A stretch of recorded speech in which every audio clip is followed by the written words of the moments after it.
fan. And any barmaid can be a star maid if she dances with or without a fan. Hooray for Hollywood! You're terrific if you're even good. Where anyone at all from Shirley Temple to Amy Semple is equally understood. Go out and try your luck, you may be Donald Duck. Hooray for Hollywood! Ladies and gentlemen, Damn You, Hollywood is filmed before a live studio audience. And here's your host, the soulless robot himself, Robert Winfree. Yay! Yeah, I did not consent to being filmed before a live studio audience. You know I have performance issues in public, Mark. You've got performance issues. Renegotiate my contract. No, you said it and I have to laugh about it. You have performance issues. That was a deliberate choice on my part, yes, to try and get the innuendo to make you chuckle. So I have succeeded, yay me. Dick jokes! I love them! Go ahead. Anyway, as Mark just intimated, I'm Robert Winfree. Hello, everyone. This is Damn You, Hollywood. I would have thought you were above dick jokes. I mean, I feel like you're lowering yourself to my level. I'm not above dick jokes. I'm all about dick jokes. But if you're on this show, you are not better than dick jokes. All right, fair enough. That's really not a point I can argue with. Look, the point being, Mark, if I want to make you laugh, you don't laugh necessarily at what I laugh at, so I have to go to what you laugh at. And I do love a good dick joke. And apparently a bad one. Indeed. You should continue with the intro. I should. Anyway, tonight, to the chagrin of our studio audience, who I will be machine gunning down at a later date. Okay, that was unexpected. Ooh. Oh, that's it. I'm calling the cops. Tonight we will be reviewing Alita Battle Angel. This is James Cameron produced, Robert Rodriguez directed, an adaptation of a manga from 70s? One of us probably should have done some research. Hang on. We haven't done research before. Why would we start now? Wow, 90s. Jeez. That's much newer than I thought it was. Real quick, so that voice you keep hearing interrupting the introduction is the one and only from Honeysuckle Rose Creations, Alexis Hejna. How do you do, madam? I'm sorry. Am I not supposed to be interrupting? I don't want to be a bitch. We interrupt each other all the time. Don't worry about it. As long as you don't hate white dudes, you're fine, Brie Larson. And joining us from our Canadian audience. Don't start that, Mark. Just don't. Because we'll go off on a tangent. I'm already annoyed. I'm going to have to address that kind of crap when talking about the movie. I don't want to deal with it beforehand. I took over Jesse's podcast last night and talked about that because I couldn't not. But real quick, from our Canadian offense, here's our good friend of the show, a man who loves his sci-fi, Mr. David Wright. How do you do, Hi, everybody. Hi, Dave. Nick. Oh, good. That reference still hasn't died. All right. Unlike Dr. Riviera. Yes. Who was crushed by the... Never forget. No, never. All right, Robert. The show's yours again. Take it away, Johnny. Well, Mark's here as well, as you can tell. Everybody say hi to Mark. Hi, Mark. Hi, everybody. Thanks, Mark. Again, tonight we'll be reviewing Alita Battle Angel. Okay. I was going to ask about expectation. Again, kind of my normal thing is, what did you expect from the movie? But I don't think anyone had real expectations about this. So instead, I'm going to start with Alexis and then move to Dave, and we're just going to, very briefly, please, why you decided you wanted to be on this show about not just this show generally, that continues to baffle me. What inspired you to want to talk about this movie in particular? So, Alexis? Well, interesting story. Originally, I'd volunteered to be on this episode because we were supposed to have another guest. My assistant, very good friend, Carrie Ann, is actually familiar with the original manga. She is a walking, talking anime encyclopedia, and I love her for it.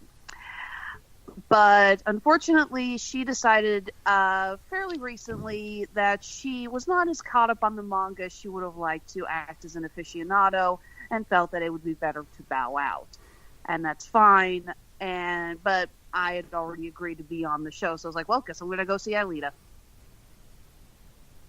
All right, and Dave, what brought you to the table this time around? Okay. Well, way back in the day, I was pretty big into anime and manga. Just ask our good friend Andrew if you want to hear the horror stories about that. But every so often I keep my ear to what's going on and dip my toe in it, and so it was interesting to see like what they would make using a Hollywood budget for a anime property. I mean, unlike Ghost in the Shell or Dragon Ball or any of the other not so good attempts. What kind of really brought me to this one is, one, Robert Rodriguez tends to be a pretty good director in the right situation. And more than anything, this has kind of been James Cameron, a fellow Canadian, by the way, his passion project for going back decades. Like, this is basically part of his bill to make Avatar sequels until he dies. So I was kind of curious to see how that would all turn out in the end. All right. James Cameron. Sorry, I'm still a little bit bitter about him. Wind up essentially kind of withdrawing his support from Guillermo del Toro's pitch for a Mountains of Madness movie, because I really want that. All right, time for your regularly scheduled plot synopsis for everyone out there. If you have not yet seen the movie and wish to avoid spoilers, 3, 2, 1. We open this movie with a brief bit of title card around the fall, a massive war, some 300 years prior to the start of the film. We are then introduced to Christoph Waltz as Dr. Dyson Ito, who might be the whitest man to ever bear a Japanese last name. As he looks through the scrap heap, the trash receptacle of the last floating city in the world, Zalem. While there, he locates not intact, but a still cognitively functional cyborg brain that he rescues and puts into a new body. In fact, the body he had designed for his daughter, which they get into, which becomes a minor point of emotional contention. He names her after his daughter because clearly he doesn't have issues related to the loss of his child. She explores a bit of the world because she has no memory. Learns about the division of class between everyone up in Zalem and those down in Iron City. She meets Hugo, a giant wet paper bag, basically, is all Hugo is on this story. But he's a good-looking wet paper bag. I couldn't stop looking at that giant mole underneath his right eye.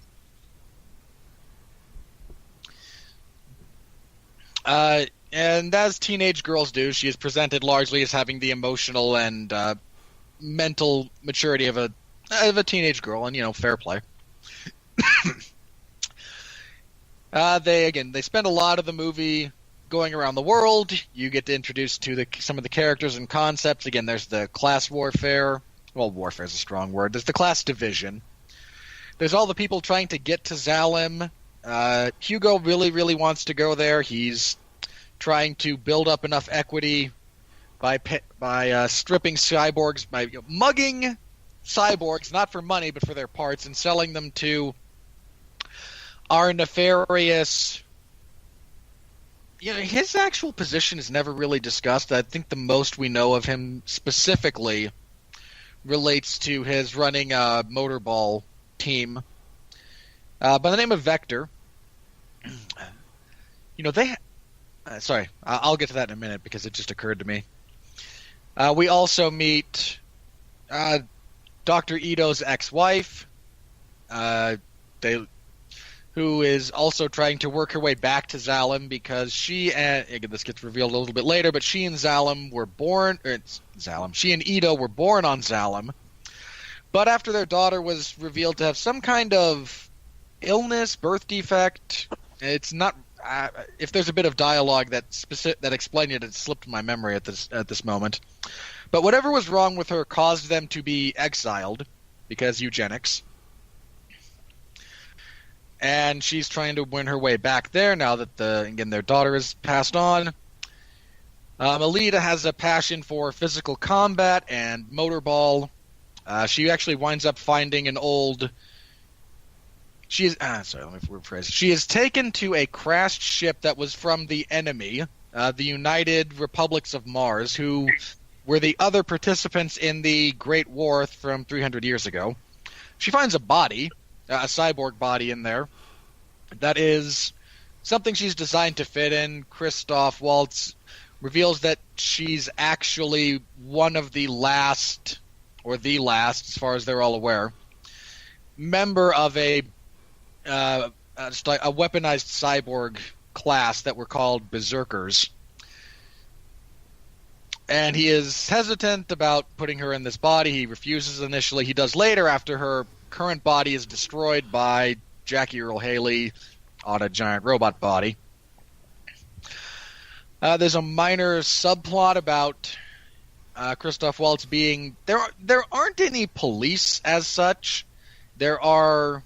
What do they call them? Hunter warriors? Hunter warriors, yeah. Something like that.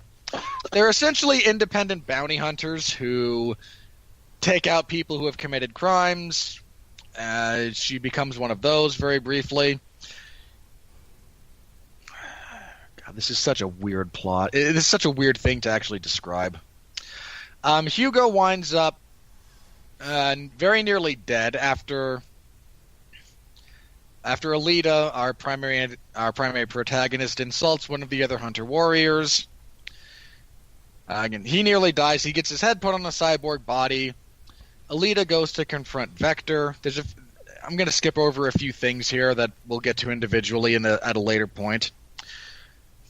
Alita kills Vector after having a brief conversation with the actual big bad behind everything, individual by the name of Nova, who is on Zalem and is apparently the only reason that was the one floating city that survived the Great War. In fact, he was the primary mission, or the primary target that was given to Alita when she raided the city 300 years ago. She was obviously unsuccessful for whatever reason. Hugo, who woke up in his cyborg body, also has a bounty on his head after being framed for murder. If this all sounds like a lot and a little bit slipshod, that's kind of because it is. He makes one last play to get to the city of Zellum by climbing up one of the large cargo tubes that they have connected to the city. Alita makes an appeal to him to come back. He looks like he's about to agree, and then a defense mechanism comes down and tears his body into several pieces. Alita can't stop him from falling off the side of this thing. He dies, but before he does die, he does get to thank her for changing him for the better. We fast forward a couple of months because the only actual way to get from Iron City to Zalem is to become the Motorball Champion of Champions, because one logically assumes that whatever violent blood sport is popular down below is more popular up above with just, better people doing it. Alita stands at the precipice of becoming the Champion of Champions to ascend to Zalem and to engage with Nova in some form of combat. Nova on Zalem looks down on the scene, removes his glasses to reveal that he is in fact the evilest of actors, Edward Norton. And we cut to credits, hoping desperately for a sequel if you're the studio. Now, again, I know there's a lot of smaller stuff I skipped over there. It's because a lot of this movie is less strictly plot-oriented, and a lot of this feels like setup to me. A lot of it is world-building, and I like a good world. I enjoy the world-building, but this feels a little bit all over the place, and in fairness, and this is one of those slightly weird things, this works a lot better in practice than it does either on paper or with me just kind of describing it. But that's, again, anything that I left out that you guys want to bring up individually, you're more than welcome to. So, Mark, I suppose I'll start with you.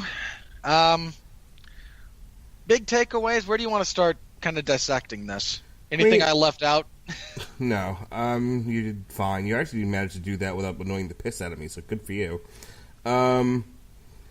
look, I walked away from the movie going, that was a fun action adventure movie. I was talking to, I can't remember what why this got brought up, but I was talking about Jesse and I were talking about anime, and I said we were talking about it with the last Metal Hammer of Doom. We were talking about Beast in Black. Their first song was, I think, about like Fist of the North Star, and I said, That's a classic. yeah. And he was asking me, he's like, did you ever see Fist of the North Star? And I said, yeah, I saw that. I saw Akira, because when I was in high school, that became the big thing among all of my friends was anime. It started with Akira, and then Fist of the North Star, and then, one of my friends got really deep into collecting a lot of the artwork and got into trading and all of this other stuff. It never appealed to me. I was never a huge fan of anime. I never particularly enjoyed, the movies and stuff like that. I didn't like the animation style. There's nothing about it really grabbed me. So I was surrounded by all these people who just thought it was the best thing ever. And I was like, nah, it just doesn't do anything for me. So my big takeaway from this movie was essentially this is exactly. I mean, years later, at the age of almost 43, I can tolerate it and kind of just enjoy whatever the story being told in front of me is. And there were elements of the movie that I liked. I liked, this essentially it's a movie. It's about a person trying to find with amnesia, trying to find their identity amidst this post-apocalyptic world. I liked the stuff with the dad, and him projecting his feelings of loss on this robot. And trying to recreate the relationship that he had with his daughter. I liked all of those things. So there were elements that I liked, but it just screamed anime. And so there's a part of me that was just like, yup, still don't like this stuff. Still have no desire to really get involved with any traditional anime or or anything like that. And that's kind of what this felt like. It felt like one of those old 1990s cartoon movies brought to life with real live actors.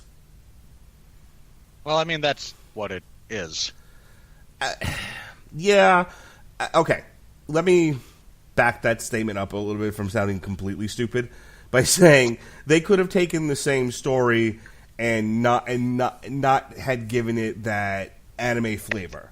You know what I mean? Like there's a way they could have done this to where it doesn't scream like this comes right out of the same creative cauldron as Akira and Fist of the North Star. They didn't. They embraced it, and in embracing it, it kind of pushes me away.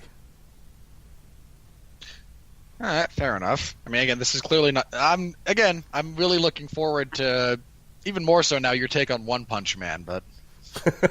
Later. Oh dear God.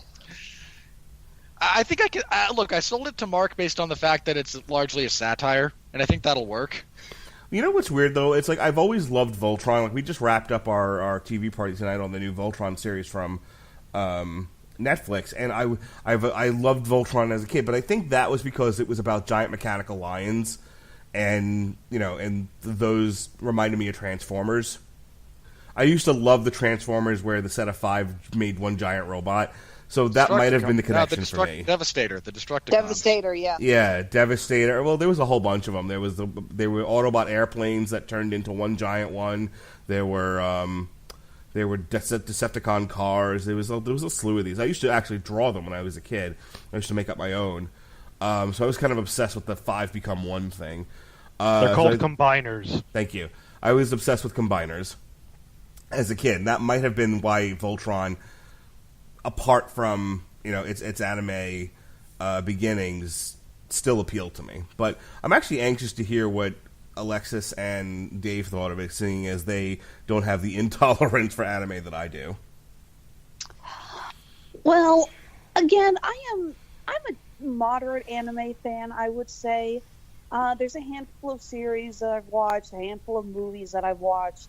Again, my best friend, assistant Carrie Ann, is the anime nut. I often joke with people who say, yeah, that's the main reason I brought her on, because she knows everything about the shows that I don't watch. And there is some truth to that. Excuse me. Sorry, guys, I'm still finding that nasty little bit of a cough that's going around. We were talking about that earlier. So it was interesting going in because I knew it was from a manga, but other than a couple of trailers and a few TV spots, I really had no idea what this movie was about. It's very rare for me to go into a film and it's that much of a blank slate for me. I've usually, I know about the characters or I know about the story it's based on. I know something. And this time I really went in going, I have no idea what's going to happen. But I do agree that I felt that a lot of this movie was set up. At least the second half, and this is what bothered me. I did not know that James Cameron and Robert Rodriguez, well, Cameron's, this has been James Cameron's baby for years. He's been wanting to make this movie for ages, but he has not had the technology to make it work. And when he finally did have the technology, he was caught up with the Avatar sequels. So Robert Rodriguez, a good friend of his, basically said, I can direct this for you if you want to produce it. But yeah, like I said, I didn't know that there was going to be a sequel to this. And I felt like the first half of the movie, we had just a very basic, concrete story going on. But around the second half of the movie, all of a sudden, it jumped into massive overrush of trying to establish all the stuff that are just basically cement down. Oh, all that stuff that we established earlier, yeah, that's going to be resolved in another movie. I feel the first half was all exposition, and the second half was rushing to establish that we're not going to get an explanation for the exposition this go around. I'll tell you the one thing that really annoyed me about this movie, one particular scene. Just my overall thoughts on it were, this was mostly an okay action adventure. It was a Saturday out, and it was inoffensive. And it's one of those where it's kind of hard for me to sit and talk about at any length because it was like, yeah, okay, that's a thing that happened, and it moved me in no other direction than it existed, and I was entertained for an hour or so. But the one scene in the movie where I wanted to throw my popcorn at the screen was when she walks in, because it just felt very forced and over the top, and in a movie about like cyborgs and and post-apocalyptic war, took me out of the movie because it was too unbelievable. Is the part where she's in the bar and she's trying to inspire the other bounty hunters to fight against the fight against Zalam or whatever the hell it was. She's specifically referencing Grinishka, or however you pronounce that guy's. Jackie Earl Haley. It's Gruishka. Yeah, she's trying to inspire a bunch of crooks to go fight against the man, and I'm like, are you? Thank heavens they just laughed at her. Well, of course, and that was the appropriate reaction to have. But I didn't see that one coming. But whatever whoever wrote this might have been saying yes, but that was the point of that scene. It's still jarring. It was still annoying. And I feel like the character made a couple of leaps in personality to get to the point where she would do something like that. It was like, yeah, you know what I mean? She's just now finding out what she used to be. That she was a berserker and all of this, and then suddenly she's Helen of Troy. What? Get the fuck out of here. Yeah, I'll agree with you on that scene. Like, it started, and I went, really? Like, you haven't even set her up as an idealistic kid who's about to have reality beat around her head, which is normally what a scene like that. If your whole point is she's going to give this speech and everyone's going to laugh at her for being stupid, you have to at least set her up as stupid. But we did get cyborg dogs. Hey, the cyborg dogs were pretty awesome. They were awesome. I'm like, that was a really good idea. They set him up in the scene, and I'm like, oh, I hope they do something with him. He looks fun. All right, what did you think, Dave?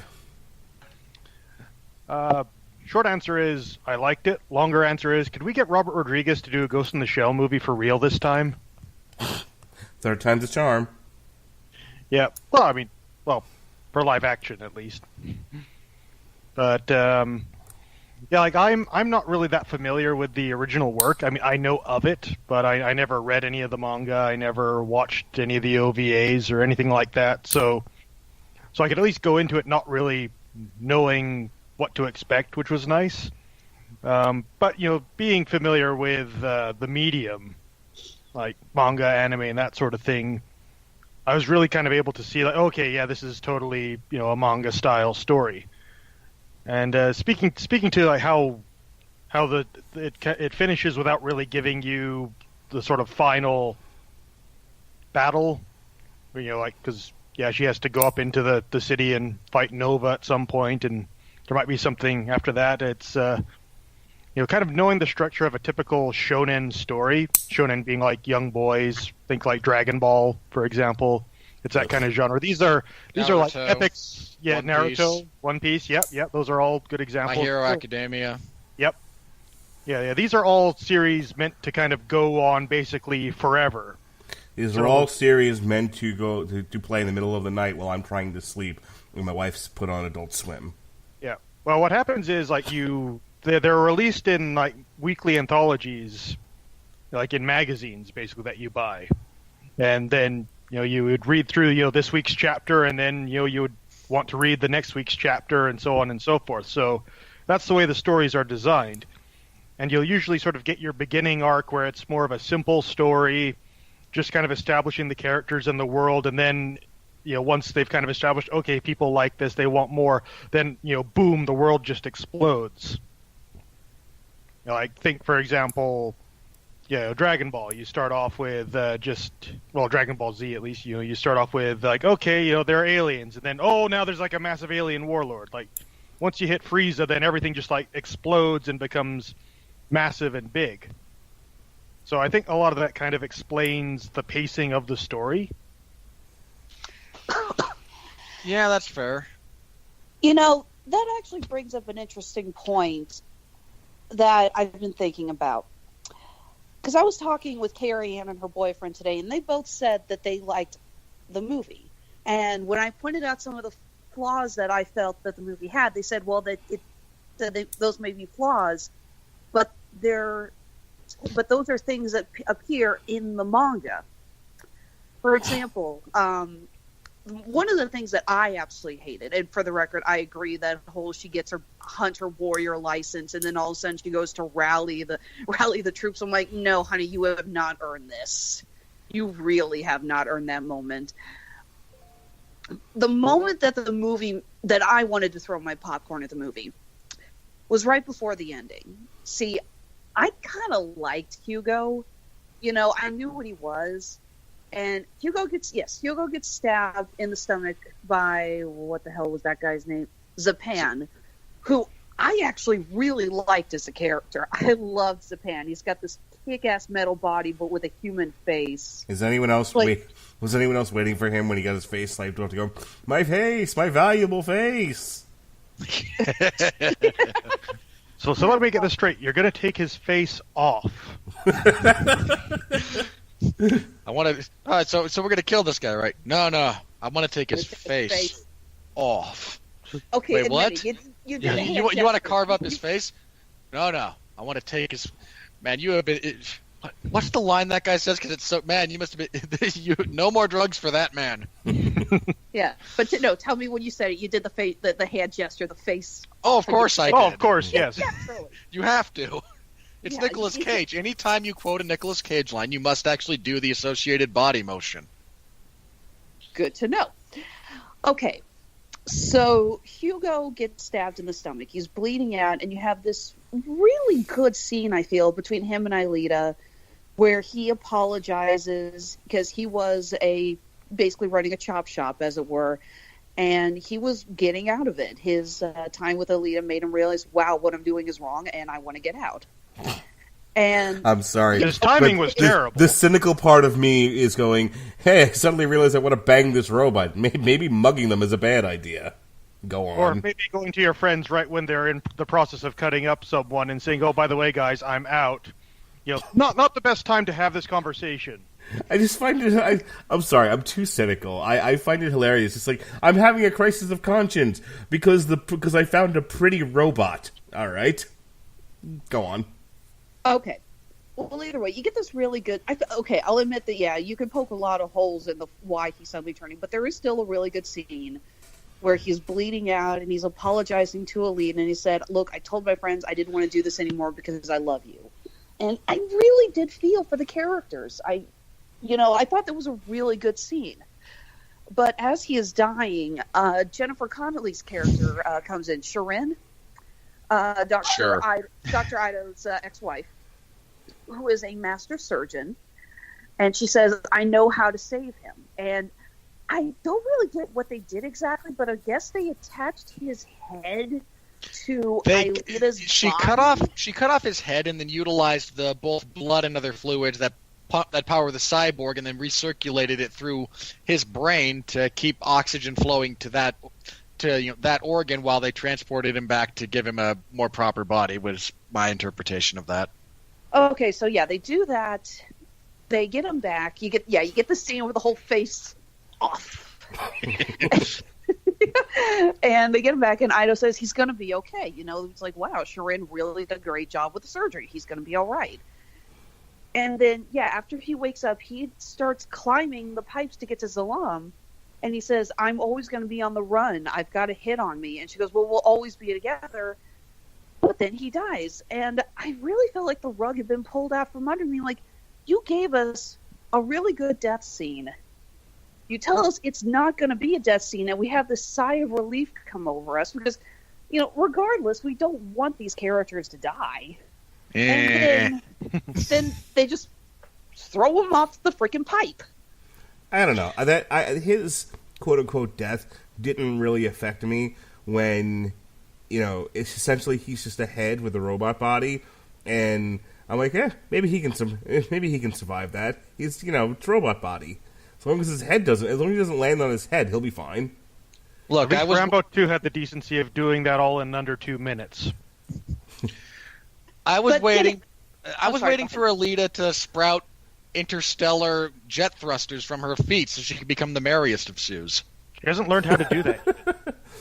She doesn't have Iron Man technology. She suddenly can't turn into a rocket. Despite actually being made of nanotech.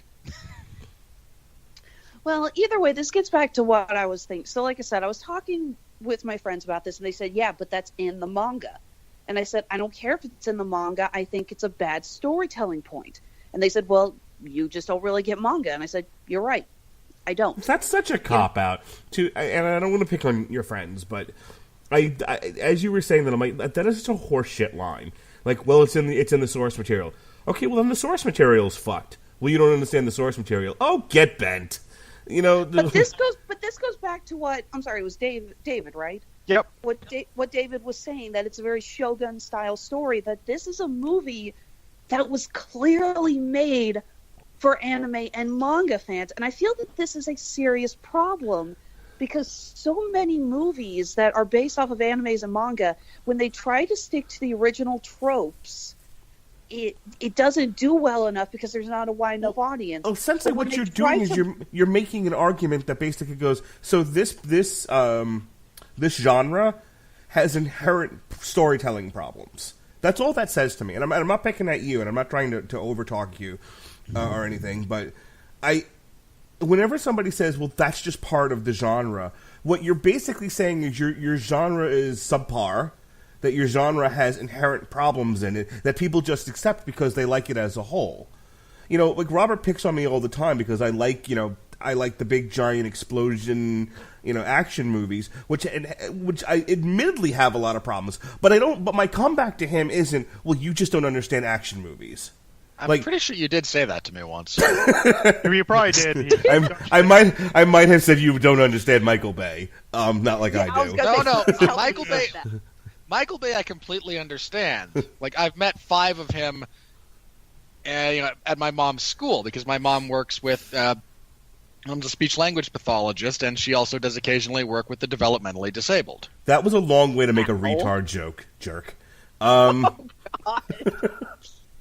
Next time, if you're gonna make a retard joke, get there quicker, okay, Snappy? Hey, you're right the one that who if called you can it- figure it out, you're not the brunt of it. You were the one who called him autistic during one of our movie reviews. Well, I'm not gonna lie either. I need to pitch this back Okay, can to. we move on before we lose what few listeners we have left? Too Hey, late. want to talk about racist Looney Tunes cartoons, Alexis? Oh. All right. Well, I'm gonna yeah. let me stop mansplaining all over Alexis and let her finish her point. But just know that that argument is a setup for your genre is shit. Basically, go ahead.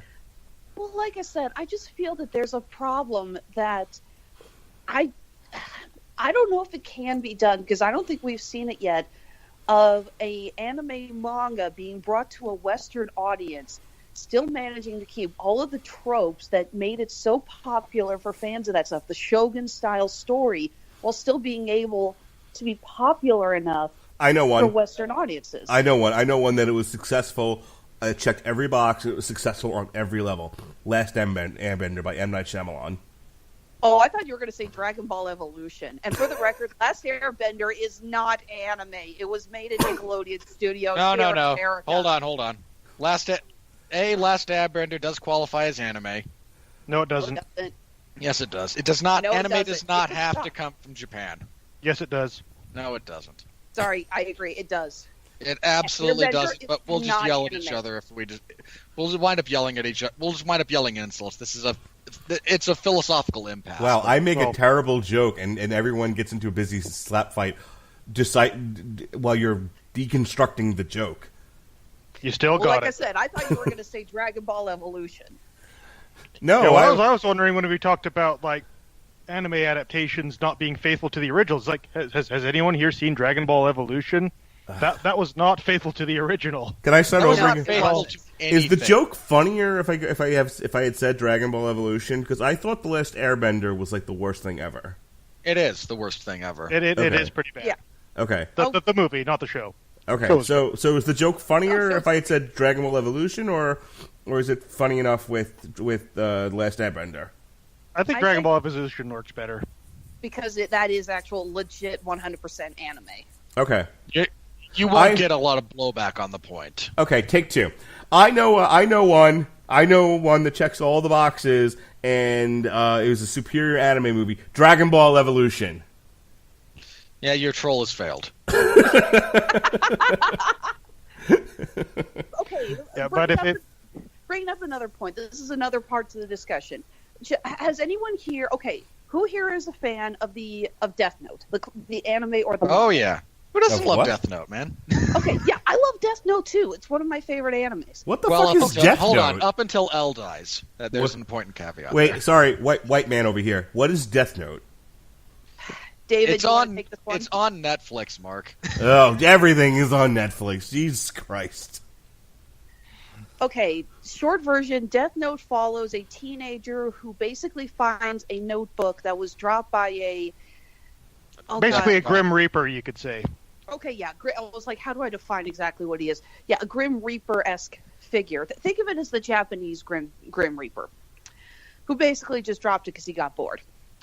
And any name that is written in this notebook, that person will die.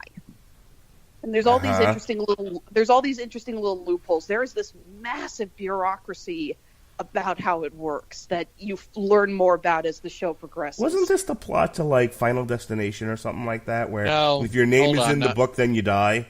No. The plot to Final Destination is you cannot escape death. Okay. What am I thinking of then? I don't know. I don't know. I feel like there was Well, a horror okay. movie out there where, like, if your name is in the book, then you end up dead. I mean, as a general gimmick that's been around for a while, there's multiple ones that could qualify. Okay. Again, we're coming back to the whole there is no true original source anywhere. You can find inspiration and probably tag a story back to a million other sources and say it could have been based off of that. Okay, David, did you see the live-action Netflix-produced Death Note adaptation? No. Sorry, Death Note is one of those things that I never really got into. No offense to Death Note. but just not my thing. Wait, who was it that said? I thought that was you that said that Death Note was. Who said Death Note was awesome? I think it was Robert. Oh, okay. I'm sorry. No worries. I have to say it. There were three men. There were three men on this podcast, and I don't watch this garbage. So you had a 50-50 shot of getting that one right. Okay. So, did anyone see the live-action Netflix adaptation of Death Note? God help my soul. I was seduced by the possibility of William Dafoe as. It's a good reason. Hey, I'll tell you this much. I don't care what you say. Willem Dafoe was born to play Ryuken. I thought he excelled in that role. I'm just saying that's why I watched it. And in fairness, that's the only semi-decent thing about it. Yeah, I agree. Now, I've gotten into several arguments with diehard fans where they say they hate all the changes. And I say, here's the thing. Several aspects of the show that they changed because those would not work for a Western audience. They really needed to move a lot of things around because there were so many parts of it that we were just not going to get. And I feel that comes back to this concept of, is it the idea that Shogun anime-based stories have so much that they have to stay loyal to that I don't know if they can completely 100% appeal to a Western audience without changing so much that they have to lose their core audience. Let me put on my producer hat and answer that question for you. The object is to make money, and if you don't feel like and the most money is made on a wide appeal movie. No, and I'm not against the idea of taking anime or manga and trying to make it into a wide appeal movie, but if you're going to do so, you have to lose some of those tropes because that's called Dragon Ball Evolution. Because you can find just about any any niche product and make something that appeals to, as I've brought up many times before, the long tail of fandom, to where you get that very, very small infinitesimal niche audience, but you're going to make about $1.35 on that project. And so, is it worth it? Maybe if artistic integrity is what you're after, but if you're trying to make a paycheck, not so much. Well, I would actually disagree because looking at the origins of this movie, I don't think the studio really cared. Like, the studio was just like, this is James Cameron's thing. We want him to keep pumping out Avatar movies for the rest of his life so we can make the big money on those. Look, sure, give him $200 million to make his Japanese, Chinese, whatever the heck it is, thing. Go ahead. Keep that Avatar money coming in. To your point, two things. One, it's a Fox production. This thing went into production while they were being bought by Disney. At that point, I'm pretty sure anything that was pitched at Fox was like, yeah, fuck it, whatever. We're going down in flames, and we're about to be absorbed by the Walt Disney Company. Who gives a shit? Number one. Number two, if the deal was let him make whatever passion project he wants, who gives a fuck who it appeals to, or if it makes any money, it'll be a write-off anyway, because we want to make him happy, so he'll keep doing billion-dollar Avatar projects. Again, it's this kind of, now the whole frame of this movie changes to, are you trying for a mass appeal, or are you just trying to make this director happy, or this producer? And it sounds like this whole movie was put out there to make this producer happy. That's my theory, because you look at Dragon Ball Evolution, which was just an absolute mess of what were they thinking. Agreed. And then even you look at Ghost in the Shell, which, whilst I wouldn't call it a bad movie, it was unbelievably bland. They pretty much said, take this world and tell the least interesting story you can in it, because we don't want people to have to, think about anything. Yeah, one of my favorite reviewers say about that movie, Ghost in the Shell, all shell, no ghost. Yeah. That's fair. I mean, look, if you're making the argument that, if you don't try to keep the tropes intact and appeal to that niche audience, you're not going to make a very interesting film. I think that's a slight against filmmakers. I think you can do both. You can absolutely make a wide appeal movie. I don't know how much of the original story the film covers. I don't know how many volumes. But, I think all of the sort of issues that we're having with this is just them having to compress that amount of story into a coherent film narrative. Alexis, you mentioned how it seemed really strange that she would try and have that much authority with the hunter warriors that soon. Well, probably if you read the manga, like they probably did like a few months of like every week there's a new evil cyborg she has to hunt down, and by the point she goes into the bar and starts trying to rally the troops, she's got the street cred, but where are you going to stick that in a 2-hour movie? Like we need to get to her challenging Nova or whatever his name is. But again, a simple two different shonen power upgrades in that film. You got a new super body and a sword that cuts everything. Like this is like we're at Super Saiyan 2 on the Dragon Ball scale right now. Well, again, I think that's a simple solution handled in the writer's room. Don't give in to, fuck it, we got to get to the mall, which is a Mallrats reference. Yeah, Robert, my problem is I've kind of gotten so used to the tropes in these films that it's kind of just gotten boring. Like when they had, Christoph Waltz saying like, "Oh, I'm not going to give you your new body because it's too dangerous." I'm like, "Oh, just give it to her. We know she's going to have it by the end of the film anyway." Like, can we just skip this part? Like, shut up, Adrian. Rocky's going to punch a guy by the end of the movie. Right. Stop crying, Luke. We all know you're getting off Tatooine. We just have to burn your family first. Yeah. Actually, the thing I kept laughing to myself was, okay, Hugo or Ido, you have a romantic interest and you have a mentor. One of these dudes is not making it out of this movie alive. Point flip on which one. I expected both of them. There was a point in this movie when I thought, okay, they're both going to die and she's going to wind up in an acrimonious mentorship with Jennifer Connelly. Okay, I'm just going to also say this. When they revealed that Vector was lying about getting them up to Zolem, whatever. Well, not really. He was only 90% lying. The last 10% was true. The last 10% was the parts of you that actually made it. Exactly. Your brain, your eyeballs, your heart, those get to go. A lie by omission is still a lie. I'm just going to say this. When he opens the case and reveals Sharon's eyes and brain, was anyone else getting a serious RoboCop 3 flashback? Yep. I was getting something. I looked at that and I'm like, that. I was waiting for Beaker to jump out of there. It's just it looked very Muppets to me. It was not a well done prop. No, it wasn't. Yeah. All right. Let me think. It was nice to see a post-apocalypse where T-shirts have survived, though. Fair enough. It's like, hey, clothes, they still have them. I think my other complaint with the movie was, this sounds weird, the special effects in this movie were astounding. The CGI is just, you have to realize that every time Alita's on screen, it's completely mocap on the actress. Even her clothes. There's scenes where she's wearing a sweater or just a t-shirt or whatever over her robot body. Even that is CGI. She was wearing nothing but a mocap suit with the camera on her head for the entire filming. And I remember talking to a friend and going, yeah, I wasn't really crazy about the movie that much, but oh my God, the special effects were amazing. And then I sat back and I was like, why does that sound familiar? Oh yeah, I said the exact same thing about Avatar. Did anyone else have a laugh out loud moment like I did when she gets the new nanotech body and they went out of their way to purposely give her boobs? No. Well, Mark, I thought you would have known this by now, but I hope you're sitting down. Women have boobs. I laughed at it because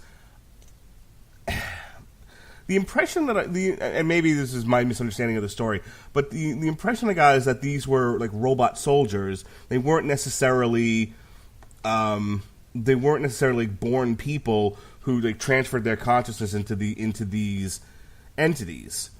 So you would be laboring under a misapprehension then. Okay, I think that's why I was laughing at it. Because I'm getting this impression that she's basically just this hunter-killer droid that forgot she was a hunter-killer. And then...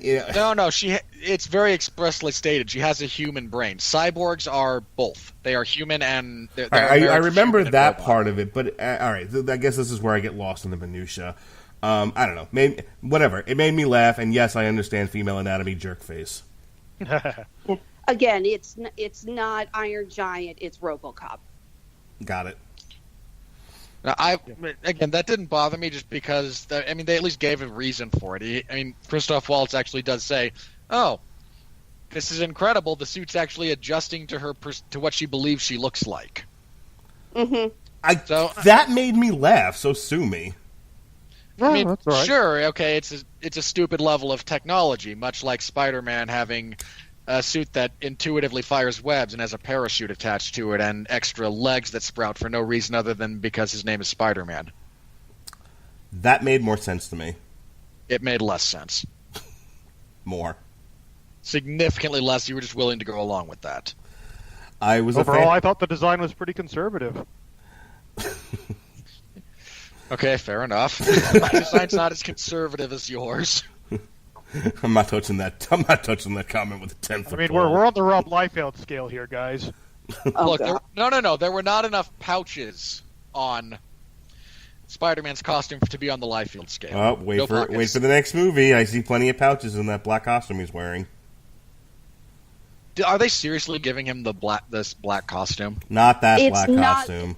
It's not the Venom costume, it's the stealth suit. Okay. I haven't seen the trailer. I don't really want to see the movie. You're so- going to anyway. Look, you can only make me see so many things featuring Jake Gyllenhaal before I find you and kill you. I'm just warning about that. I'll take my chances, buddy. All For right. the record, Velvet Buzzsaw on Netflix, great movie. I've been meaning to. I'm leery about Jake Gyllenhaal, not because he's a bad actor, but because he chooses projects that make me go, why? Just why? Did you see Nightcrawler? I did. Part of it. Loved it. I mean, look, Did you like Nightcrawler? Yeah, it's a phenomenal performance from Gyllenhaal. I didn't like the movie. I enjoyed it. Okay. Velvet Buzzsaw, same director, same crew, same Rene Russo and Jake Gyllenhaal are both in it again. So if you liked Nightcrawler, you'll like Velvet Buzzsaw. Fair enough. All right. As for this movie, I mean, I came away with it with a couple of things. One, I walked out and went, okay, that's about as corny a popcorn movie as you're going to find. And I mean that as both a compliment and a bit of a backhanded compliment. There's not a whole lot. It's weird because this movie kind of vacillates between trying to jam too much into something and not actually doing anything. Which is a relatively impressive balance to strike, all things considered. Yeah, again, the story has to continue. They got to keep selling those volumes. Again, the visuals are deeply impressive. There were, I think, 2 scenes where they're not, and it kind of stands out that they're not because everything else is so good. God, I can't even remember what they were now. But there were, again, it's a minor thing. There's just a couple of scenes that, like, oh, everything else, I know intellectually is CGI, but this really looks like CGI. I kept laughing at I can't remember the actor's name. The father, Ito. Christoph Waltz. Christoph Waltz. Yeah, Christoph Waltz. Christoph Waltz running around with a giant hammer. That was Yes. Awkwardly running around with a Rocket giant, hammer. like a fucking cartoon character. I think at one point he actually hops on one leg as he's trying to turn a corner. yes. God bless Christoph Waltz for that because he kind of leans into it just the right amount. Yeah, it was very I mean, cartoony looking. I mean, honestly, my favorite thing from him is when he breaks up the bar fight by just saying, knock it off or no more free repairs. And immediately everybody's like, all right, okay, Doc. Admittedly, that part did make me laugh. I did like the guy with the robot dogs. That was Jeff Fahey, who's done a handful of projects with Robert Rodriguez before. He was in Planet Terror. He was JT. Yeah, just another one of those. And you can see a lot of the old Robert Rodriguez regulars here. Minor shout out to the best cast and best performance in the entire history of Jai Courtney's career when he plays an emotionless cyborg athlete. The only thing he is qualified to do on film. Yep, perfect Terrific. casting. I'll give you that. All right, are we ready? Hang on, I had one more thing, I think. Oh, just very briefly. This movie, okay, Hugo, the guy, just wet paper bag. Generic teenage quasi-attractive romance thing. It's bad acting from him. He was just there to look moderately attractive. And to the degree to which he succeeds at that is down to your personal preference. But the quality of actors that they assembled for this movie is bizarrely impressive, considering how mediocre so much of it is. I mean, you have Christoph Waltz, 2-time Oscar winner, and just and the author of Your Pain, James. Look, a man whose mere presence in films has driven me to watch terrible movies because he's associated with them. You sat through Hornet, didn't you? No. I will not. Even Christoph Waltz cannot get me to watch Seth Rogen. I did, however, see Water for Elephants.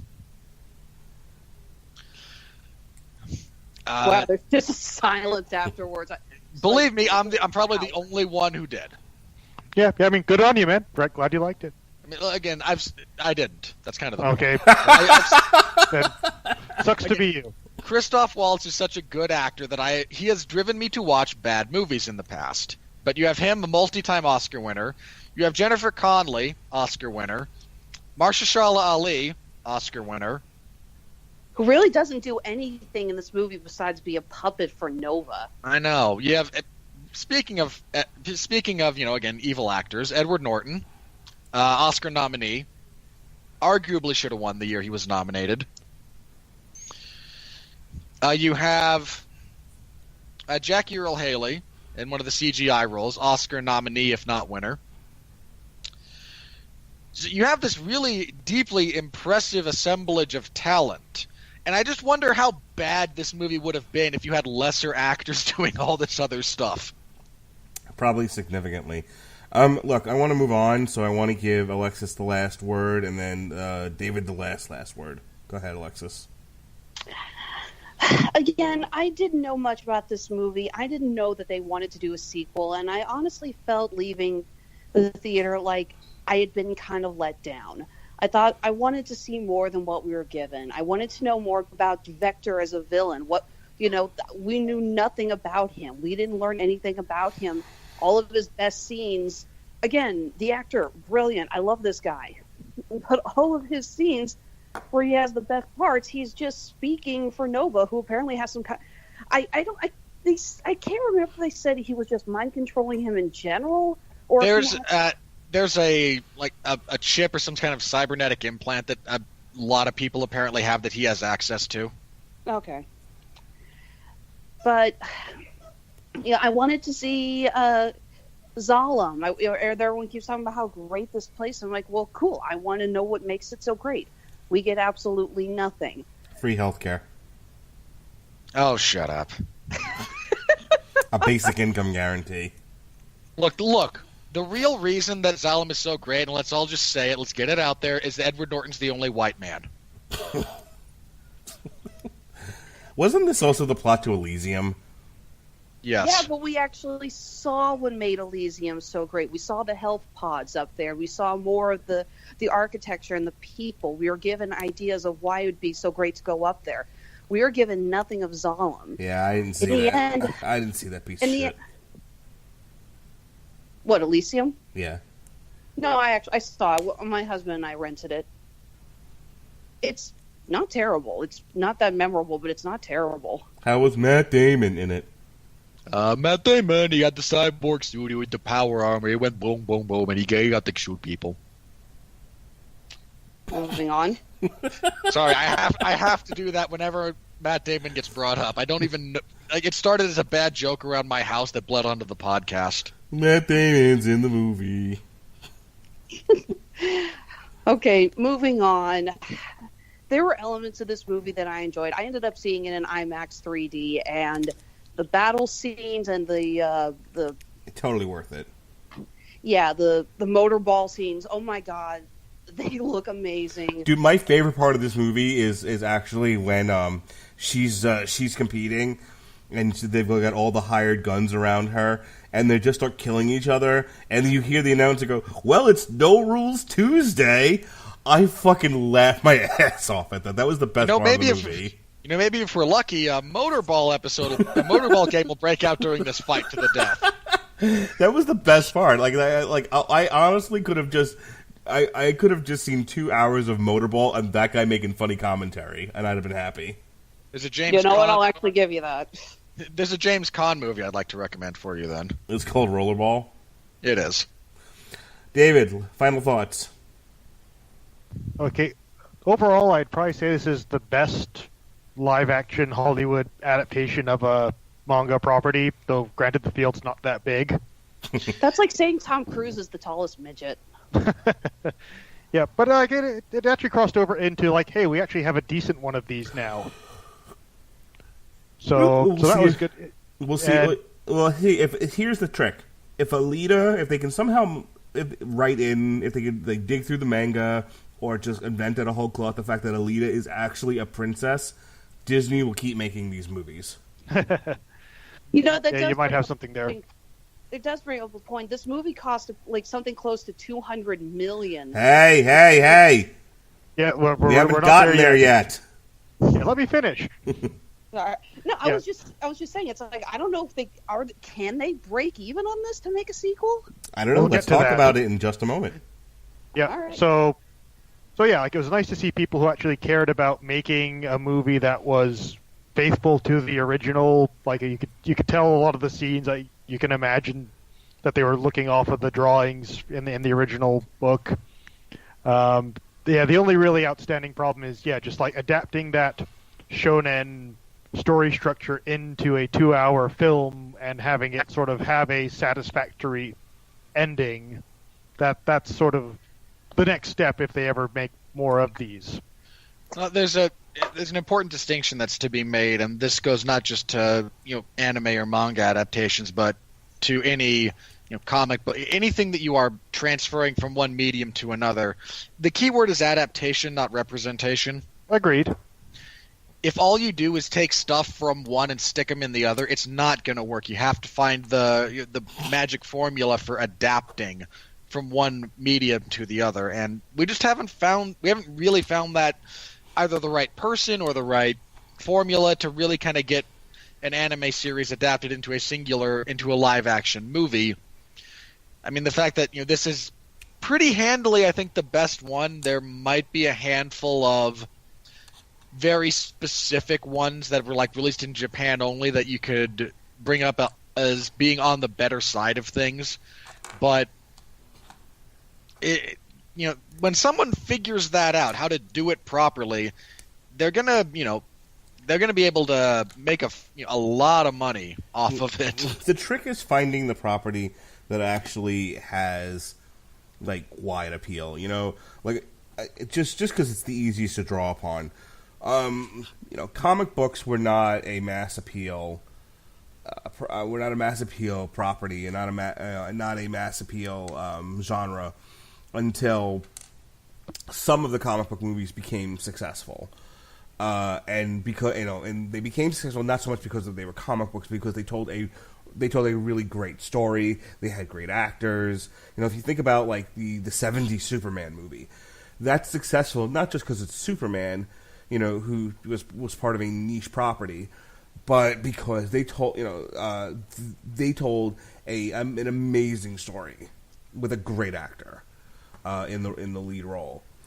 I don't know enough about animes and mangas to know if there's anything out there that if you got the right actor and the right director together would appeal to people who don't normally watch this stuff. But that's the trick. I think there is. It's just what has the magic combination of factors. Like there's a ton of stuff out there, and there will be something out there that like there is, I think, like a anime or a manga for everyone. It's just being able to pick out which one is very difficult because it's all about individual taste. Mm-hmm. And in this case, this is a serialized story meant to be told for ages. I mean, they made like Last Order manga series to tie up all the loose ends from the original series. That second series is longer than the original series. Like it's just these stories are meant to go on forever and ever and ever until the money runs dry, and that creates some problems. But like the reason why I never say anime when I'm talking about this stuff, I always say shonen, is because that is a specific type of story with a specific way of being told. The question here's the question that I think anybody who's trying to figure this out, and make the magic $1,000,000,000 project, who's the Batman of the anime world or the manga world? And when they figure out who Batman is, then just don't cast Ben Affleck, and you'll have a $1 billion project on your hands. Yeah, And as don't a get rough Zack guess, Snyder to direct it. yeah, I would say that maybe the Netflix Cowboy Bebop series has the highest chance of getting widespread appeal, because that is if they get that right, that'll be so good. Because you need to know absolutely nothing about Japan to get it, and it's just a good basic story. Sorry, Alexis, go ahead. No, I was just saying, I was going to make a joke saying, didn't we agree it was One Punch Man? But no, you're right. If Cowboy Bebop, I think, could very well be the linchpin that will finally bring more Western audiences to anime. So help me God, if they screw with that opening, I'm going to find someone and kill them. Yeah, if Yoko Kanno is not doing the music, just give up. Just don't even bother. Is guys. there a It's waste Cowboy of time. Bebop live action in the works? Yes. Yes, Netflix series. There's supposedly been one for ages. I mean, Yeah, it's one of those Keanu Reeves- projects that just bounces around. Okay, so Keanu Reeves has supposedly been tapped to play the lead for 15 years now. Get bent. Keanu could never be cool enough to be Spike. But he looks the part. I don't care how he looks. He's not cool. I'm not going to say anything about John Wick. The guy's great. Hold on. I love John Wick. Don't get me wrong. And Keanu's a very believable action star because he's dedicated a lot of his time to actual martial arts, so he knows what he's doing physically. You tell him, Eddie. Keanu is not... there's none of those iconic Spike shots that you can just kind of have Keanu in there and go, yeah, that's 1/8 as cool as Spike. I'll agree. Keanu Reeves does not work. Here's for the problem with casting this for Spike. conversation. When I said who's the Batman, you all went Cowboy Bebop. Then you kind of undermine the entire argument by saying, and it's a Netflix series. The combination has to be, who's your Batman, and then make a feature. No, this is going to be a feature film. I think not an ongoing series, but it's have Netflix no idea. exclusive. I don't. Netflix. To me, the crossover success really comes when you can get it on the silver screen, in a mass audience appeal, and it makes $1 billion. Then you are stuck. You are stuck in the past, sir. I am not. I am, however, stuck on the money. That was the worst transition you've ever done. You're the worst transition I've ever done. Do I have to separate you two? Here we go. Money We live across the country from each other.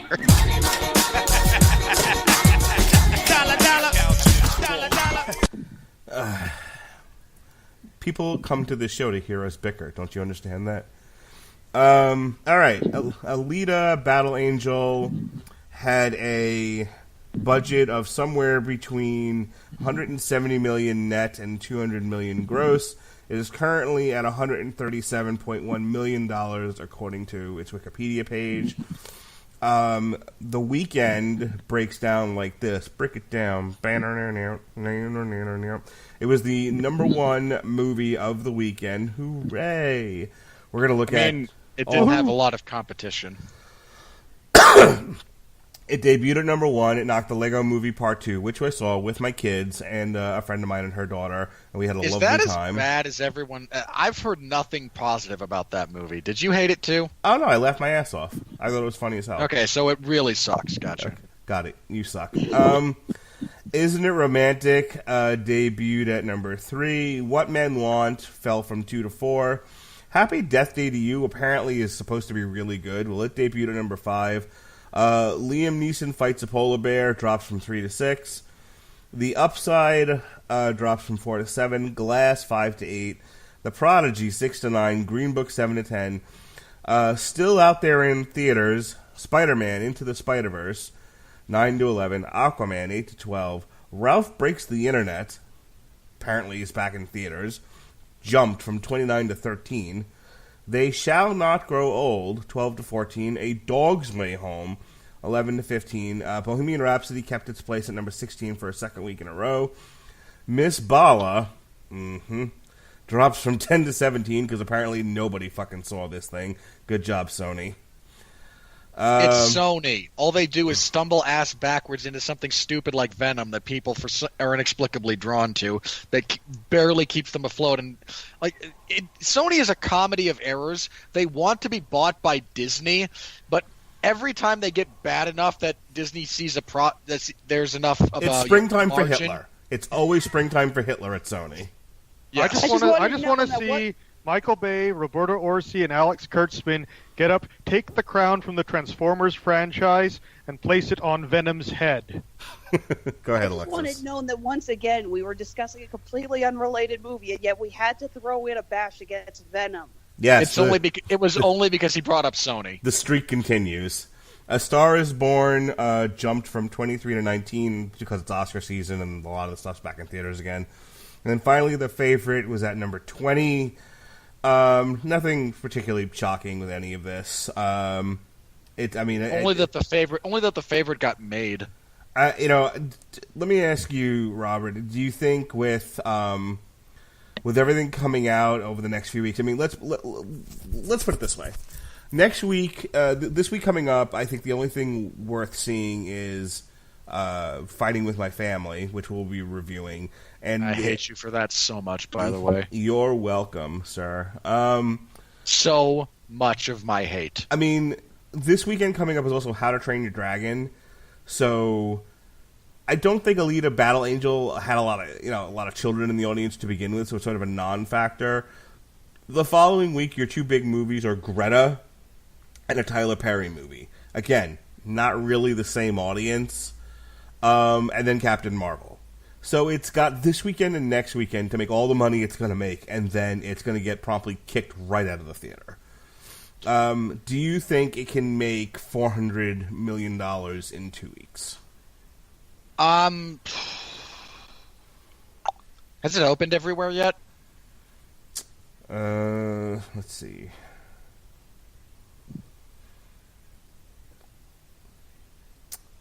The film was released by 20th Century Fox in the U.S. on February 14th.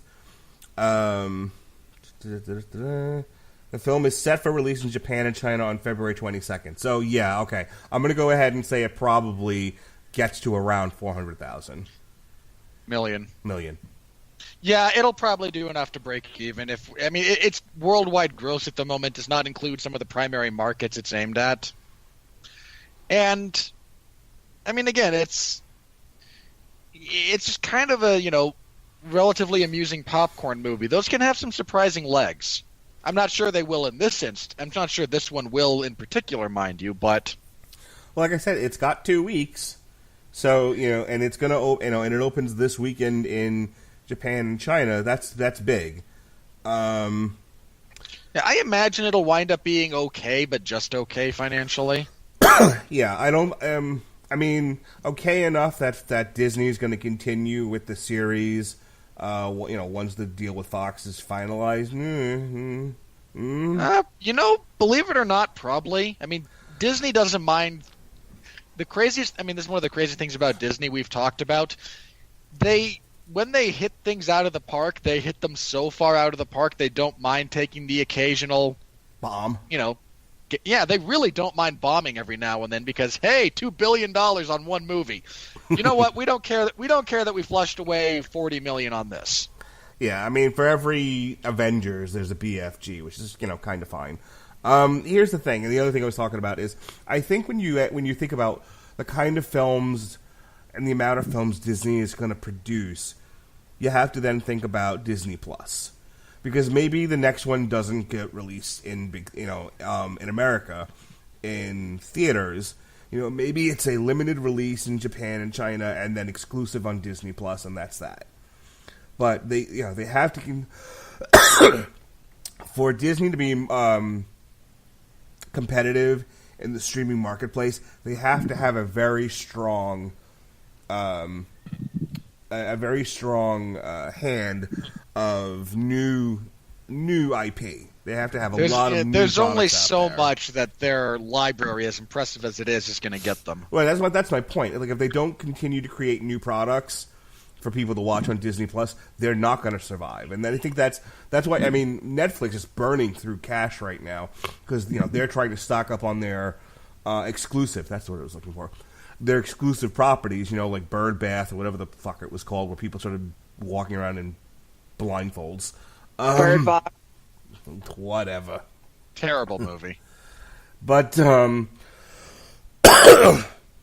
thing with Hulu. It's like, all the money's in the exclusivity. So it might be up to, if this thing's even got moderate legs to it, and it's not an utter and complete, Valeria and the City of 1,000 wasted dollars, then, they might invest in continuing to do it, figuring, there's a market out there, and maybe that's the difference between someone picking up Disney Plus or not, subscribing to it. So, also take into account, James, if Avatar 2 does well, James Cameron might start to twist their arm a little bit. It's like, same as with this one. Yeah, if Avatar 2 does it does $2 billion again, and then he walks in the office and says, I want to make Alita, they're like, we don't care what you want to make, here's money, go. Yeah. He doesn't even walk in himself. He sends a messenger who is treated like God because he represents the interest of James Cameron. I mean, to be fair, he is kind of like one of those guys that can just say, like, write me a check for $200 million and I'll bring you a hit. All right, Am I the only person in this group who is seriously not looking forward to the Avatar sequels? I can't say I'm looking forward to it. I'm also not dreading it. It's just kind of like, okay, we'll see where that goes. I did not care for the first Avatar movie, especially. I've seen that story many other times, done better in a lot of respects. I don't care you one and way me or the both. other. I don't actually care enough to be dreading them, but I'll watch them. I'll make Robert review them, and I'll promptly forget about them. Worldwide, here's where we stand right now. Glass is still number one. Good for you, Universal. At 235 million worldwide. The hilarious thing about that number is by the time March is done, no one's going to remember that was in the top 10 or even number one. How to Train Your Dragon has been already released worldwide. It just hasn't been released in the United States just yet. So it's currently at 175 million. It's number 2 in the world. Alita is number 3 with 137. Good for you, Fox. You used to be a studio. Escape Room. I can't believe people saw this, which was brought to you by Sony at 115 million. None of this matters. None of this is going to matter come March 8th. The Upside by STX has 104 million. That's going to be the last time they see the top 10 this year, by the way. The Lego Movie's at number 6 with 103.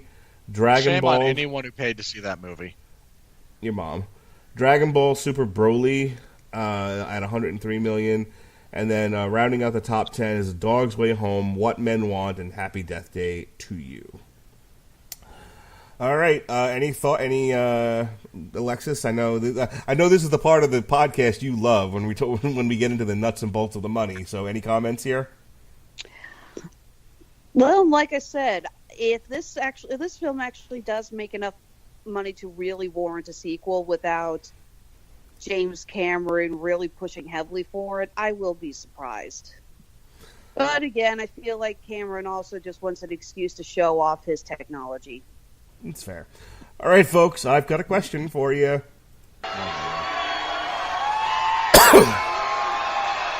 That wasn't Are a you question, ready? that was a call.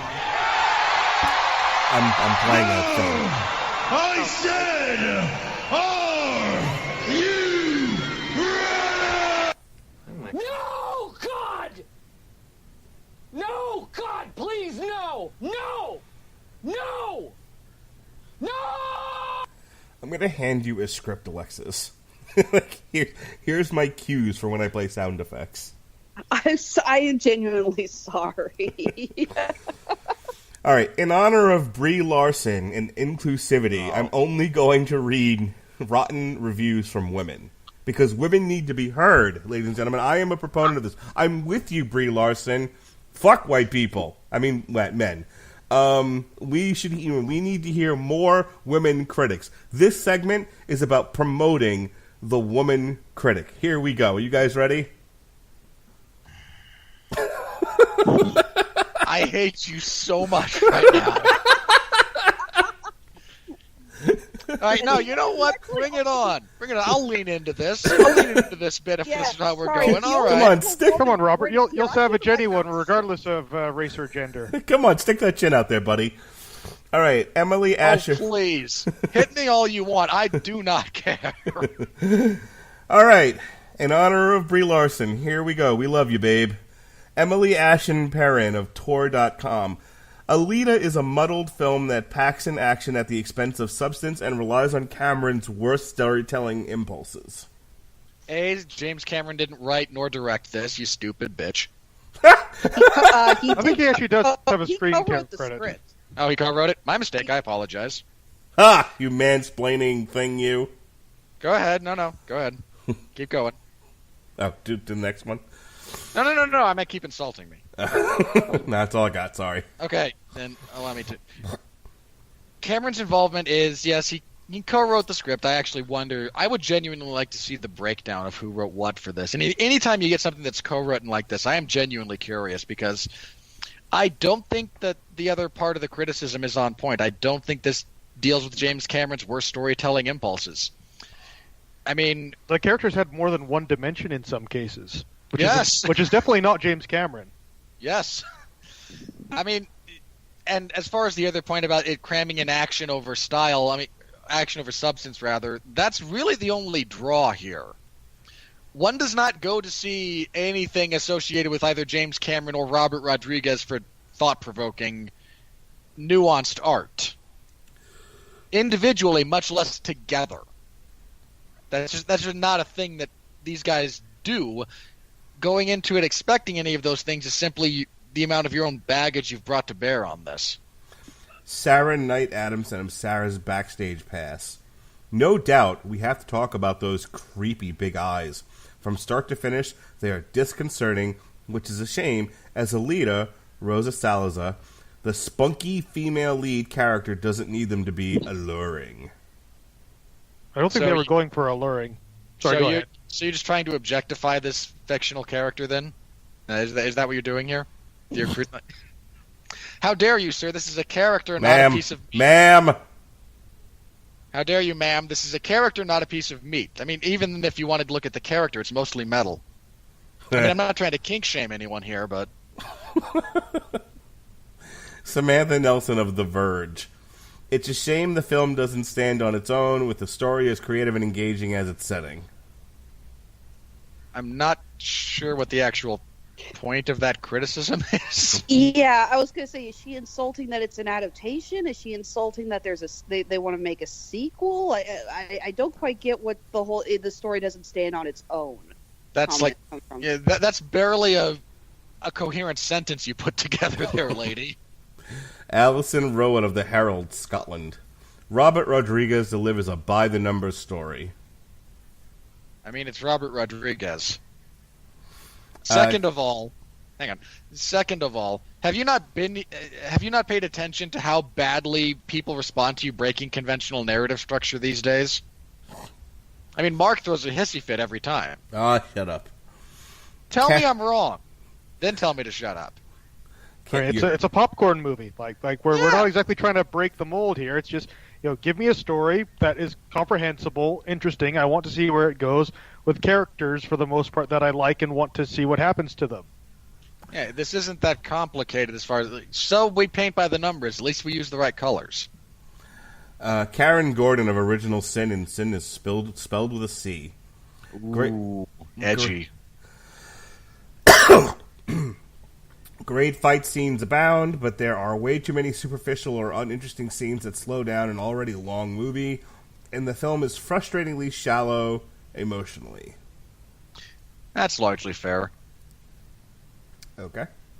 I mean, look, the scene where Jennifer Connelly does her big turn to being a good guy again just feels utterly unearned. By way of example. I don't know what SR is supposed to be an acronym for. Senior? She looks like a nun. Rose Passat of National Catholic Reporter. Sister, maybe? There we go. Sister Rose. Alita Battle Angel does not come near to delivering a plot and characters that rival these earlier films. Okay, I don't know what those are. What earlier films are we talking about? Yeah, We're kidding. Whoever chose your there needs whoever chose the header for that needs a serious rethink of how they do things, because that's utterly incongruous. I just want to imagine that there is a nun who has watched the original anime OVAs for this series. Fair play. Fair play. Well, I've got the article up. I'm trying to find where they plucked that line from, so I can figure out what the hell movie she's talking about. Yeah, there's a lot of context that needs to be had there. Yeah. It's better than these other movies. I mean, do you mean Casablanca? Because, yeah. Okay, here we go. We enjoyed the Alita press experience, but the 3D film a little less. It is derivative and desperate to entertain. Our seats shook with explosions, but were a little out of sync. I thought it was so cheesy. Wow, we're about to savage a nun. Alita reminded me of other sci-fi films such as Another Earth, 2011, Upside Down, 2012, and Elysium, 2013. I called that one. These were better told. I would contest that. And deeply felt stories. I would definitely contest that there was a lot of deep feeling in at least two of those other ones she referenced. She mentioned After Earth. No, Another Earth. Oh, Another Earth, my bad. With another Earth or city attached or connected in some way to a ruined Earth, with characters yearning to transcend isolation and desolation to find meaning and connection with the others. The original Blade Runner, 1982, also... No. You do not get to the original Blade Runner, sir. You don't get to. Okay, which version? Also contributes fair, to okay, the... that's a fair question. That's a fair qualifier. I'm going to go with the final cut by default. That's my default as well. The original Blade Runner, 1982, also contributes to the visual ethos of this film. Alita Battle Angel does not come near to delivering a plot and characters that rival these earlier films. Okay, I would absolutely contest at least two of the movies she cited. Take that, sister. All right. Beth Elderkin of io9.com. Salazar's Alita is the best thing here, and it's too bad this movie didn't do her justice. No, I thought she was all right. I'm not sure I agree with that. Hang on. You're saying this is the best... I mean, what? Like, are you talking about the performance she gives? Are you talking about the rendering of her in CGI? Because saying she's the best thing, I mean, are you talking about just the looks? Because she's the best looking thing? Sure. I can get behind that. I mean, the best acting. I mean, she's the only character given an actual, arc and time to actually breathe. But I would severely contest again the credentials of the actors involved. You know, I'm doing this bit because the Brie Larson thing cracks me up so much, but I really wish I had committed to just reading what I thought were terrible reviews, because some of the guys here are But I'm gonna. Well, no. How about you do those and you just say, "I agree with you, Brie Larson. Listen to all these terrible white men." All right, we'll switch this up. Johnny Oleksinski of the New York Post, top critic. Alita is just pretty and pretty horrible. You're right, Brie Larson. Men stink. More importantly, why is this jackass writing for the Times and a top critic? New York You Post. took the words right out of my mouth. Sorry, wait. Post? Post. Either way, a former newspaper. John Liu of the Straits Times in Singapore. This movie lacks a spine and very nearly a brain. Yep, I can see why you no longer want to talk to... This guy's fucking Asian, but, men in general. I get you, Brie Larson. Okay, stop angling for an exclusive, Mark. It's never going to happen. I don't really want an exclusive with Brie Larson. 5 minutes into it, I'd be annoyed by whatever it is she had to say. That's about 3.5 minutes longer than I'd last. Here's one of my favorite women in this thing. I love good old Katie Walsh. Oh! Of the That top pains critic me. of the Tribune News Service. With tonal inconsistencies and poorly written characters, any awe inspired by Alita Battle Angel is replaced with a profound sense of confusion. Okay. I'm not sure about the confusion part. This is not a confusing thing. Well, it's actually pretty straightforward. If you want to say it's, anticlimactic, sure, I'll buy that. Yep. That's fair. This is not confusing. More importantly, I think you're conflating broadly written with badly written. Those are two very, very different things. These are broadly written characters, with the exception of who was the one who I thought was just there again? Like any of the really minor characters, fine. I might lean towards badly written, but on the whole, these are not these are not badly written characters. They're just very broadly drawn characters. And that's not at all the same thing. There are some very, very detail-written characters who are just badly written. Right. Those two things should not be conflated. Now we need to hear from Robert Winfree's spiritual father and grandfather. Oh, shut up. Father and grandfather. I got both of them here. Roger Moore of Movie Nation. They may have a franchise on their hands, but one without heart or sex appeal.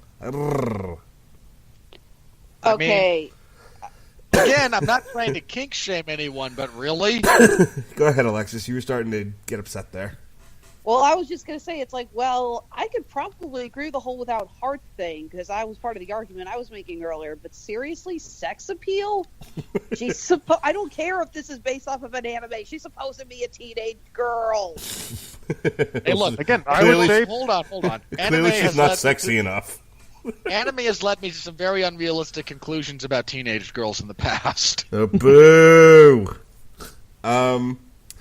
Now for Robert's spiritual grandfather, Joe Morgenstern of the Wall Street Journal. Oh, that 1-2 punch, man.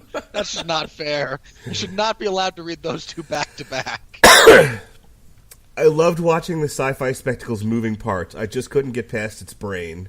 Because they're cyborgs, get it? Get it? Get it? The crux of his point, despite it being badly made, is relatively fair. I mean, again, we're not dealing with something that's especially well crafted in the sense of totality. It is absolutely beautiful to look at, but it's not. Again, the writing, while broad and serviceable for what they're attempting, is not going to blow anyone away. It's pulp. It's pulp sci-fi. But is anyone else scared that this is what James Cameron's going to become known for? Storytelling with amazing special effects.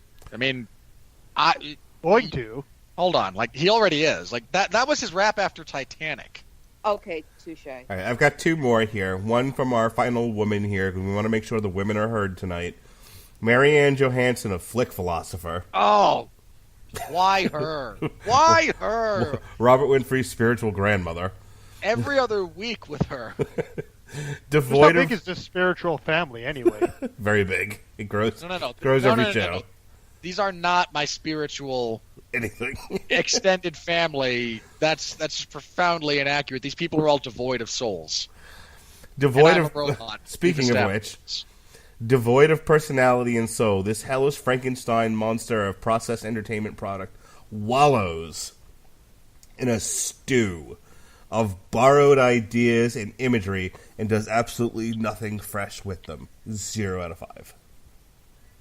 Okay, that is unbelievably harsh criticism from this, and I wasn't even that big a fan of the movie. You're just patently incorrect about at least 2 of those points. All right, and fine. Oh, go ahead. You know what? I don't want to go off. I don't want to go off any further. Let's. And our final review of the night, we will end with a man. We will mansplain. We will. This I thought had a lot of real insight, and I thought really sums up this whole thing. Tony Medley of the Tulican Times. Total codswallop. I mean, props for codswallop, but Well, at least it wasn't a cyborg pun or a terrible attempt at one. yeah, like I'll give you credit for using the word codswallop and trying to bring that back. That definitely I approve. Winner by default. I approve the lack of puns, but I'm just trying to think of when the last time I heard codswallop was. believe it or not, I want to say from this exact same guy about 8 months ago in another review he did. Ah, you unoriginal hack. All right. And with that said, we close Wait a out... minute. Who wrote this? Who wrote that review? I just closed the fucking page, dude. Okay. Tony Medley. That's who Okay. it was. This is not a joke. I swear, last year at some point we reviewed a movie. We were doing this bit, and the review actually said utter codswallop, and I think my exact response was props for codswallop. But Yeah. that is a thing we have actually done. I don't know if this guy is just recycling his reviews or if he's plagiarizing from somebody else. But that is wholly unoriginal on his part. I respect your cod's fault, but I will raise you a balderdash. There we go. And on that note, next week we have another Damn You Hollywood. It's Fighting With My Family, the story of Paige in the WWE. So that'll be fun. Hold on. I have to address at least one of these things about this movie. Yeah. Mark, have you seen clips of this movie? They're everywhere, sure. Who in their right mind thinks it's a good idea to do stage fighting professional wrestling? Okay. Okay. I mean, there's that, because one of the clips I saw was, her Raw debut when she beats AJ. And she famously slaps Paige right before the start of the match. And it's so obviously a fake slap. And it wasn't even that wasn't even the stiffest slap to begin with from AJ. You have now, again, stage fighting in place of a professional wrestling match is so far beyond the pale of what constitutes watchable cinema. If you want to just record a professional wrestling match and then show it, fair play. Actors doing a professional wrestling match is the worst thing I've ever seen. At least Mickey Rourke had the goddamn common sense to become a trained wrestler. And for more on this, you can tune into our review next week as we review Fighting With My Family, the worst thing Robert Winfree has ever seen. No, it is... No. I saw Reese Witherspoon turn into romaine lettuce. Hey, stop mansplaining. If you look, Mansplaining doesn't exist.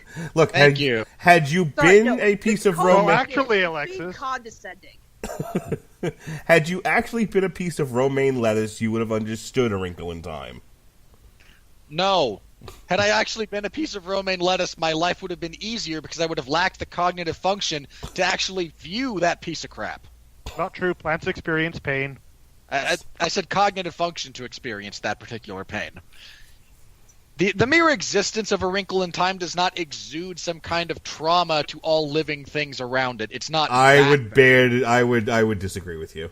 It's bad. Don't get me wrong. But is it levels of Dragon Ball Evolution bad? Listen, I have an infection in my lungs Pretty I can't get close. over, and I'm pretty sure it was caused by A Wrinkle in Time. The timeline adds up. I'm going to go ahead and say that. All right, tomorrow night on the Metal Hammer of Doom, we welcome you back to Avantasia. This Thursday, another member of our Canadian Brotherhood comes on TV Party Tonight with his lovely wife, Andrew Graham. We'll be talking The Crown Season 2 next week. The boys get together to discuss Emerald Twilight when Hal Jordan went mad, I tell you, on That's source material. a horribly divisive arc. I mean, I know at least 5 people who hate it outright and about the same number who love it. Yeah. The aforementioned Fighting With My Family, and then on the Metal Hammer of Doom, we'll be reviewing Dream Theater. And then Alexis Hejna is actually going to come back after this show, believe it or not, after we done mansplained her to death. And she's going to discuss the Netflix animated series Carmen Sandiego. You ready for that? Actually, I really need to finish that series. I've been debating watching it, but then the second season of The Dragon Prince came out over the last couple of days, and that's now consuming my time for the immediate future. The following week, we've got The Avengers, the Kree Skrull War on source material. Myself and Jesse Starcher will have a TV party tonight for Black Mirror Bandersnatch. On the Metal Hammer of Doom... Wow. You went deep into the Minnesotan accent for Bandersnatch there, man. You're welcome. And then we review the new Queensryche on March 6th. March 9th, maybe, possibly, if I can get the Mr. Toxic Masculinity, Pat Mullen, drunk enough, we'll be doing a live commentary for Sean Porter versus Jordanis Ugas. He'll have to be pretty drunk for that. I can't get you to do it with me because you'll be covering Fight Night. Oh, my goodness gracious. It's Lewis versus Dos Santos? Really? They're in Wichita, Kansas. God damn. Now my tension's going to get split. The following... Mark, just don't watch that card. It's not going to be good. I mean, God bless Junior for being willing to go to the weird places of the world at this point in time for his fights. Mm-hmm. I mean, the one previous to this, I think, was in he was in Adelaide for that one. Before that, it was in Boise. The following and I've week, been to Boise. Speaking of Brie Larson, we're going to be doing on source material Captain Marvel Volume 1, harder, faster, longer, whatever. Higher. Sure. More absorbent. Hey, now Alexis is picking up what I'm putting down. And then on Damn You Hollywood, we'll be back to mansplain the movie for you. Captain Marvel, ladies and gentlemen. I can't wait. Metal Hammer of Doom will review the new In Flames. Captain Marvel will combine my two least favorite things in storytelling, Amnesia and Mary Sue's. And then finally, because Robert Winfree is making me, we'll be doing a TV party tonight for One Punch Man.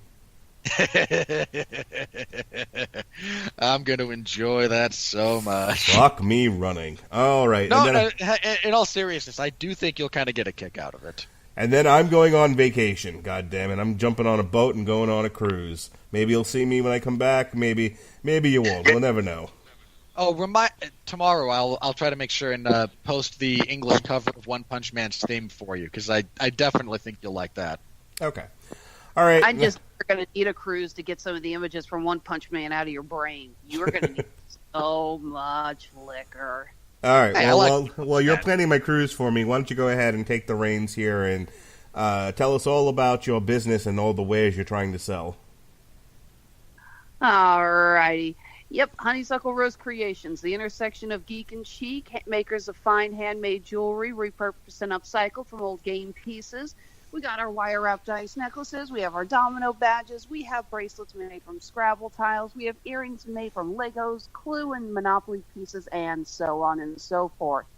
Right now, we are currently on the off-season, but we are going to be starting up pretty soon here. End of March, we are coming back to Planet Comic-Con in Kansas City. Taking a breath. This is our home show. We're really excited to be doing this one again. Following that, we're going to be doing a double con weekend. We're going to be at OzCon in West Plains, Missouri, and at Cape Comic Con in Cape Girardeau. This is our first time at OzCon. This is, I want to say, our fourth or fifth time at Cape Comic Con. We always love coming back to that one, especially because they have a baker there called Cakes Reanimated, and we get cupcakes from them, and they are so good. Sorry, I need sugar right now. I sympathize. David, what ninja... Oh, sorry. Go ahead. I was going to say, so yeah, Honeysuckle Rose Creations. You can find us on Facebook, Instagram, and Under Protest on Twitter. All right, David, what ninja school are you going to these days? I'm currently not in any ninja school right now. I'm busy with other things. But thanks for asking. He couldn't tell you. Well, yeah, that's the whole point of being ninja. Like, you don't tell people about it. They're spies. Fantastic. Yeah. Yeah, no, I don't think I have much to plug here. Just as usual, shout out to your friend and mine, Andrew Graham. Talk to you Thursday. Yeah, that's it. I'm done. Okay. I don't know what's the next thing you're on for us? Do you anything on the top of your head that you can recall?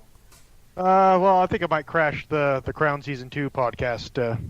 Oh my goodness. Okay. For a bit. Yep. Yeah, we'll see. Okay. See how that goes. And yeah, Captain Marvel, definitely. It'd be nice to actually have someone review the movie after seeing it. You know, I do hold my criticism of the actual movie until I've actually seen it. I said Ghostbusters was going to suck based on the trailer. The fact that it sucked worse than I thought is, Ghostbusters not coincidental, but I waited. Ghostbusters was a fine piece of cinema. Stop it. Hey, at least we're getting... You know what? I'm just going to say this. If you guys have seen that new Ghostbusters trailer that came out for the 2020 film, I frankly don't care how badly it sucks. I want Ecto Cooler back on the shelves. It's a damn fine drink. Look, You know what Mark, you should do is get I the. will- You should do like the Half and the Bad Guys did and get the Dan Aykroyd vodka and then mix it with the Ecto Cooler. From what I understand, it'll get you drunk. Look, Shit, Mark, that's I will actually a tolerate. really good You mean make a idea. make a Slimer? Yeah, Is that Mark- what's called a Slimer? sure. Why not, Mark? I will tolerate your memery about the quality of movies like Age of Extinction. You do not get to joke about how bad Ghostbusters was. You just don't. And if you'd like to know exactly what I thought of that movie, you can go check it out in our archives here on the You Rattle thought it Broadcasting sucked. Network. We had that discussion. All right. I think we're done here. Take me home, Daddy-O. All right. As for myself, I am Robert Winfree. You can find me most Saturdays in the MMA Zone of 411 Mania, covering live MMA action. This past Sunday, rather than Saturday, I covered UFC on ESPN 1. Ken Velasquez returned from his 2.5-year hiatus in front of his hometown crowd as the conquering hero with brown pride tattooed across his chest, and was subsequently knocked out in 24 seconds. I legit didn't know that. Oh, Yes. that's funny. Fuck 24 you, Cain seconds, Velasquez. Fuck you hard. Francis Ngannou knocked him out, may have damaged his knee. Interesting factoid, total fight time for Cain Velasquez in main events on both Fox and ESPN, 90 seconds. Nice. So I covered all of that event. You can find my report of such in the MMA Zone of 411 Mania. This coming Saturday, I will have coverage of UFC Fight Night 146, 5 or 6? 5. The UFC is debuting in the Czech Republic. They will be in the city of Prague, and they dragged John Vellante over there because the poor people of that part of the world have not suffered enough. They have to see a John Vellante fight. Hey, shut up. He's from Long Island. I don't care where he's from. He sucks. Aw, Strong Island pride. Look, you want to have some kind of solidarity with that schmuck? That's on you. He sucks. Okay. And you can find me there. At the moment, still for Fridays, I am covering Impact Wrestling in the Wrestling Zone of 411 Mania. And I think I've just about killed the interest in the product. So I'm proud of myself. According to Larry's last tweet, he should be coming home any day now. Yeah, he's on the mend. We're all glad that Larry's back. Going to be back in the fold. Not least of which are all the people who normally, follow along with the live Impact coverage. So anyway, you can find me there. Have a laugh at how bad I am at it. And most Sundays, you can find me on the 411 Ground and Pound radio show talking about the wide, wacky, wonderful world of mixed martial arts. There was no episode this last Saturday or Sunday because I was covering an event, and that's just kind of how that works. Can't do Hey, both at the same time. What else did you do? What did you do the prior Saturday? What did you do? What, Saturday? Yeah. You were Nothing.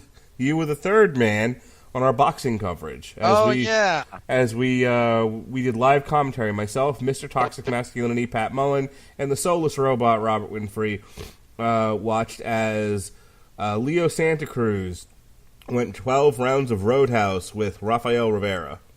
Dude threw 1,270 some odd punches over the course of that 12-round fight. That is insane. I hopped on to do that at the last minute. Mark just kind of messaged me and said, "Hey, you want to do this?" And I went, "Sure." I don't have a life. So you can find me there. Again, Mark referenced a few of our upcoming episodes of Damn You Hollywood. Tune in next week when I negatively review something involving The Rock. I don't think I've done that since Doom. Terrific. All right. For Alexis Hejna, for David Wright, for the soulless robot Robert Winfree, this has been Damn You Hollywood. We hope to offend you sometime in the future.